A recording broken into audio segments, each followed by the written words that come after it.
COVID-19. Seperti yang kita tahu bahwa pandemi COVID ini di Indonesia masih ada. Pandemi ini berdampak terhadap segala aspek, salah satunya perekonomian. Tidak sedikit perusahaan dan toko-toko mengalami kerugian bahkan bangkrut yang menyebabkan banyak pegawai di PHK sehingga tidak lagi memiliki pekerjaan. Tapi seperti pepatah mengatakan, selalu ada peluang dalam kesulitan. Bisa jadi itu ungkapan yang tepat untuk menggambarkan betapa sejumlah ide usaha justru lebih punya potensi di tengah pandemi corona.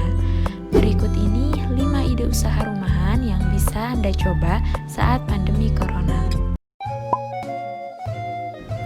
Kuliner merupakan bisnis yang menjanjikan untuk digeluti ketika pandemi corona. Apalagi sekarang berbisnis kuliner tidak perlu memiliki restoran atau rumah makan. Dengan menjual makanan atau minuman yang sedang hype, Anda dapat menarik masyarakat yang memang sedang mencari makanan atau minuman tersebut.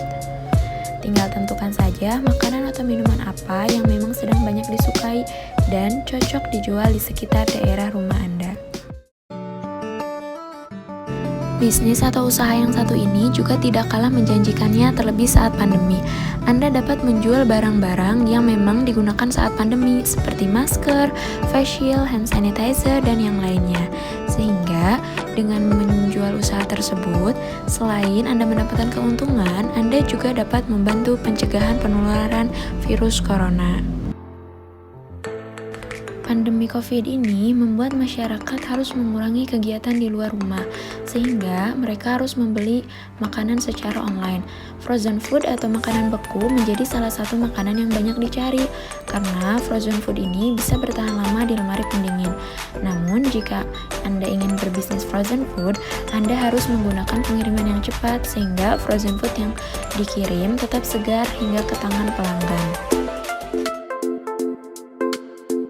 Menjadi reseller suatu produk juga dapat menjadi pilihan yang tepat dan tidak akan membuat bingung, karena Anda tidak perlu memproduksi barang yang ingin dijual.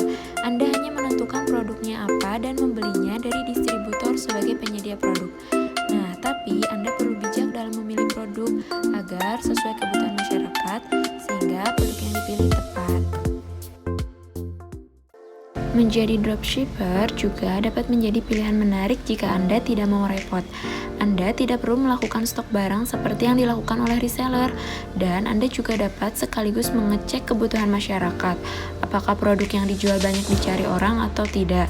Dengan menjadi dropshipper, Anda tidak perlu takut dengan modal, karena menjadi dropshipper hampir tidak membutuhkan modal. Anda hanya perlu membelikan barang yang dipesan oleh pelanggan kepada distributor. Kemudian, naikkan harga yang diberikan distributor sebagai keuntungan menjadi dropshipper.